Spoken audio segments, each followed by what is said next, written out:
चलिए अब शुरू करते हैं अपना 11वां अध्याय। चीते की खाल में गधा। किसी गांव में एक धोबी अपने गधे के साथ रहता था। वह बहुत गरीब था। वह अपना पेट तो किसी तरह भर लेता था, पर गधे को ठीक से चारा नहीं दे पाता था। एक दिन धोबी को धोबी घाट पर एक चीते की खाल पड़ी दिखाई दी। उसने सोचा, मैं ये खाल अपने गधे के ऊपर डालकर उसे रात में मक्का के खेत में छोड़ दूंगा। खेत का मालिक गधे को चीता समझकर उसके निकट नहीं आएगा और गधा खेत में चरकर पेट भर लिया करेगा। धोबी ने गधे को चीते की खाल पहनाई और उसे मक्का के हरे भरे खेतों में हाँक दिया। कई दिनों तक धोबी ने ऐसा ही किया। गधा तंदुरुस्त हो गया। एक दिन सुबह धोबी के आने से पहले गधे के कान में किसी दूसरे गधे की ढहचू ढहचू की आवाज पड़ी। धोबी का गधा भी जोर जोर से ढहचू ढहचू करने लगा। खेत का मालिक, जो उसे चीता समझकर उससे दूर दूर रहता था, उसकी आवाज से उसकी असलियत जान गया। वह लोगों को एकत्र कर लाठी लेकर धोबी के गधे पर झपटा। उन्होंने लाठियों की मार से गधे को अधमरा कर दिया। अपने गधे की बुरी अवस्था देखकर धोबी बहुत पछताया। सोचने लगा, इससे तो अच्छा पहले था। मैं भी सुखपूर्वक आधा पेट भोजन लेता था, गधे को भी आधा पेट भोजन देता था।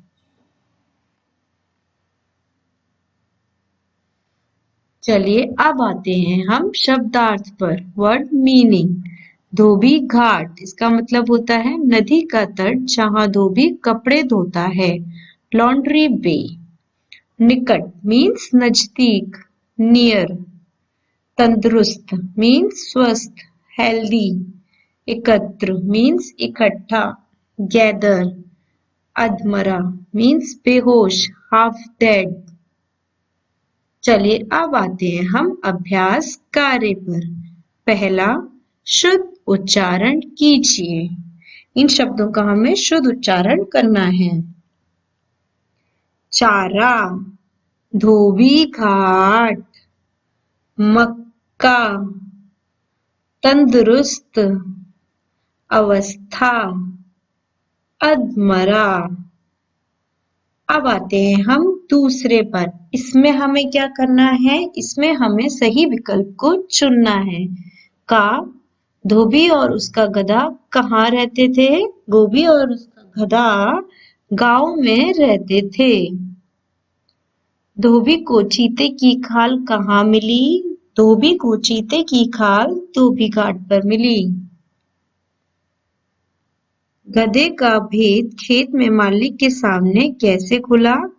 उसकी ढहचू ढहचू की आवाज सुनकर गधे का भेद खुल गया। बताइए। का, धोबी ने गधे को चीते की खाल पहनाने का विचार क्यों किया? धोबी ने गधे को चीते की खाल पहनाने का विचार इसलिए किया जिससे वह उसे मक्का के खेत में छोड़ सके और गधा खेत में चरकर अपना पेट भर सके। चीते की खाल पहने गधे का भेद कैसे खुला? ढहचू ढहचू की आवाज निकालने के कारण चीते की खाल पहने गधे का भेद खुल गया। अब आते हैं हम चौथे पर। इसमें हमें क्या करना है? निम्नलिखित प्रश्नों के उत्तर देने हैं। का है हमारा, धोबी कैसा था? धोबी बहुत गरीब था। खा, धोबी को धोबी घाट पर क्या चीज प्राप्त हुई? धोबी को धोबी घाट पर एक चीते की खाल प्राप्त हुई। धोबी ने अपने गधे को चीते की खाल पहनाकर कहाँ छोड़ा? धोबी ने अपने गधे को चीते की खाल पहनाकर मक्का के हरे भरे खेतों में छोड़ दिया। खेत के मालिक के विषय में गधे को लेकर धोबी की क्या सोच थी? खेत के मालिक के विषय में गधे को लेकर धोबी की यह सोच थी कि खेत का मालिक गधे को चीता समझकर उसके निकट नहीं आएगा। गधे का भेद कैसे खुला? गधे का भेद ढेचू ढेचू की आवाज निकालने के कारण खुल गया। अब आते हैं हम भाषा ज्ञान पर। पहला, इसमें हमें क्या करना है? इनमें इस शब्दों के हमें स्त्रीलिंग शब्द लिखने हैं। जैसे कुम्हार, इसका स्त्रीलिंग क्या होगा? कुम्हारिन। धोबी, इसका स्त्रीलिंग क्या होगा? धोबिन। शेर, शेर का स्त्रीलिंग क्या होगा? शेरनी। गधा, गधे का स्त्रीलिंग क्या होगा? गधी। अब आते हैं हम दूसरे पर। इन शब्दों को हमें शुद्ध मात्राएं करके दोबारा लिखना है। ये मात्राएं गलत है, हमें दोबारा से सही मात्रा लगाकर लिखना है। ये आपको स्वयं लिखना है। अब आते हैं हम तीसरे पर। इसमें हमें क्या करना है? शब्दों का एक एक पर्यायवाची शब्द लिखना है। अपना, स्वयं। रात का रात्रि, गरीब का निर्धन, सुबह का प्रातः। अब आते हैं हम चौथे पर। इसमें हमें क्या करना है? इसमें हमें इन शब्दों का प्रयोग करके वाक्य को बनाना है। आप कोई भी वाक्य बना सकते हैं इन शब्दों का प्रयोग करके। निकट, तुम मेरे निकट बैठ सकते हो। आवाज, बहुत जोर जोर से आवाज आ रही थी। एकत्र, पार्क में सब एकत्र हो गए। अवस्था, गधे की बुरी अवस्था देखकर धोबी को बहुत दुख हुआ। भोजन, भोजन से हमें ऊर्जा मिलती है। चलिए अब आते हैं हम क्रियात्मक कार्य पर। इसमें हमें क्या करना है?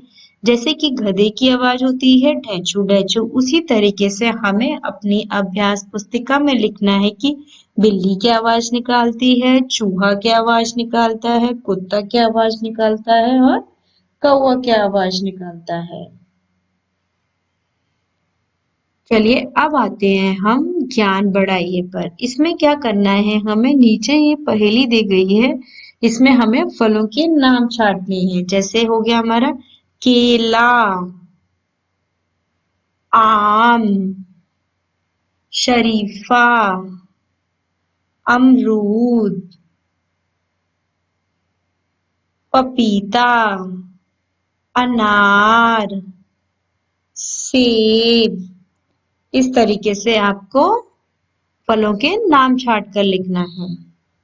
केला, आम, अमरूद, सेब, बेर, अनार, पपीता, शरीफा, आंवला।